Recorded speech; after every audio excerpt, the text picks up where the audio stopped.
हरे कृष्णा। दोस्तों, इस चैनल के माध्यम से आप लोग एक ऐसे सफ़र पे हैं जिसमें आपको श्री कृष्ण की लीलाओं का वर्णन मिलेगा और श्री कृष्ण के बारे में अधिक से अधिक जानने को मिलेगा। जी हाँ, हमारा यही उद्देश्य है कि श्री कृष्ण भगवान का प्रचार प्रसार किया जाए और अधिक से अधिक भक्तों को जोड़ा जाए ताकि उनके हृदय में भक्ति जागृत हो, प्रेम जागृत हो श्री कृष्ण भगवान के लिए।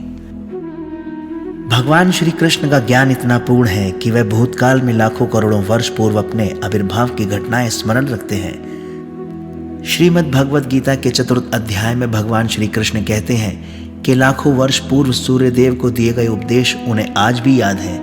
आजकल यह फैशन बन गया है कि नास्तिक श्रेणी के कुछ लोग योग विधियों द्वारा ईश्वर बनने का प्रयत्न करते हैं। सामान्यतः ऐसी नास्तिक अपनी कल्पना या ध्यान शक्ति के बल पर अपने को ईश्वर घोषित कर देते हैं।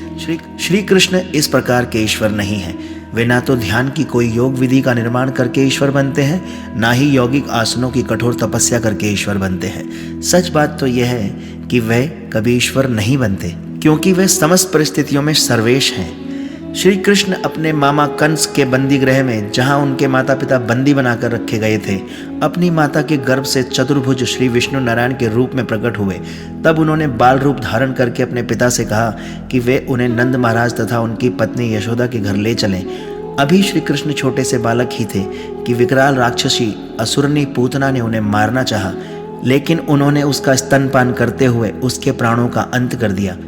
यही अंतर है वास्तविक सर्वेश्वर तथा योग की शाला द्वारा निर्मित ईश्वर में। श्री कृष्ण को कभी भी यौगिक क्रिया का अभ्यास करने का अवसर प्राप्त नहीं हुआ, फिर भी वे पद पद पर अपने शिशुकाल से बाल्यकाल में, फिर बाल्यकाल से किशोरावस्था में और किशोरावस्था से तरुणावस्था में अपने आप को श्री भगवान के रूप में प्रदर्शित करते रहे।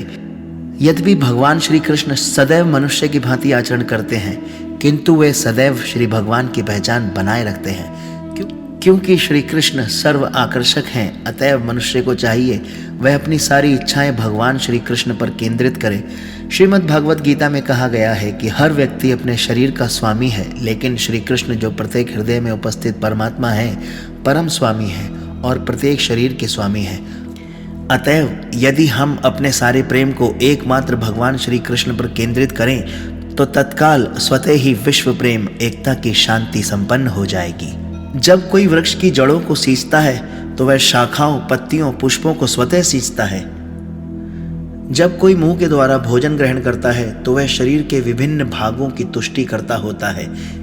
इसी तरह भगवान श्री कृष्ण पर ध्यान केंद्रित करते हुए हम अपने सारे जीवन को एक अविनाशी सुख की ओर अग्रसर कर सकते हैं। हरे कृष्णा।